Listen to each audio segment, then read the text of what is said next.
ముక్కలు ముక్కలుగా ఉన్న చిన్న చిన్న జనపదాల నుంచి అఖండ భారతదేశాన్ని ఒకే గొడుగు కిందకి తెచ్చిన అద్భుతమైన వంశం ఇది. అదే మౌర్య వంశం. కౌంటిల్ని యొక్క మేధస్సు, చంద్రగుప్త మౌర్యుని యొక్క పరాక్రమం, ఈ రెండు తోడే అలెగ్జాండర్ సైన్యాన్ని సైతం గడగడలాంచినటువంటి వంశం ఇది. పాట్లీపుత్రం నుంచి మొదలైన దీని యొక్క ప్రస్థానం హిందూకుష్ పర్వతాల నుంచి దక్షిణ భారతదేశం వరకు కొనసాగింది. యుద్ధక్షేత్రంలో చంద్రగుప్త మౌర్యుని యొక్క పరాక్రమం నుంచి ప్రపంచం వ్యాప్తంగా శాంతిని వ్యాప్తి చేసినటువంటి అశోకుని వరకు భారతదేశ చరిత్రను దశ దిశలా వ్యాప్తి చేసిన మౌర్య సామ్రాజ్య చరిత్రను గురించి మనం ఇప్పుడు తెలుసుకుందాం. క్రీస్తు పూర్వం 321లో చంద్రగుప్త మౌర్యుడు కౌటిల్య సహాయంతో మౌర్య సామ్రాజ్యాన్ని స్థాపించాడు. అయితే వీరి యొక్క రాజధాని పాట్లీపుత్రం. మౌర్య సామ్రాజ్య స్థాపనలో కౌటిల్యునిది ఒక కీలకమైన పాత్ర. ఇతను అర్థశాస్త్రం అనే ఒక గ్రంథాన్ని రచించాడు. వీరి కాలంలో గ్రీక్ రాయబారి అయిన మెగస్థనీస్ మౌర్య సామ్రాజ్యాన్ని సందర్శించి ఇండికా అనే ఒక గ్రంథాన్ని రచించాడు.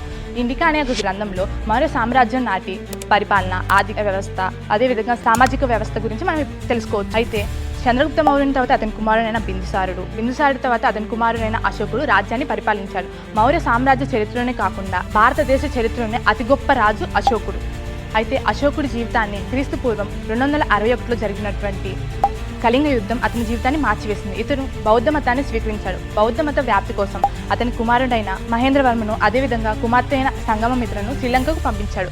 తన సందేశాలను దేశ ప్రజలకు చేరవేయడం కోసం అతను శాసనాలను, స్తూపాలను బ్రహ్మి మరియు ప్రాకృత భాషలో చెక్కించడం జరిగింది.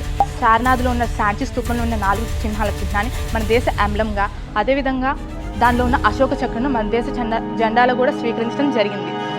అయితే మౌర్య సామ్రాజ్యంలోనే చివరి రాజు బృహద్రథుడు. ఇతను అతని సేనాపతి అయినటువంటి పుష్యమిత్ర శృంగుని చేతిలో మరణించడంతో క్రీస్తు పూర్వం 158వ సంవత్సరంలో మౌర్య సామ్రాజ్యం అంతరించిపోయింది.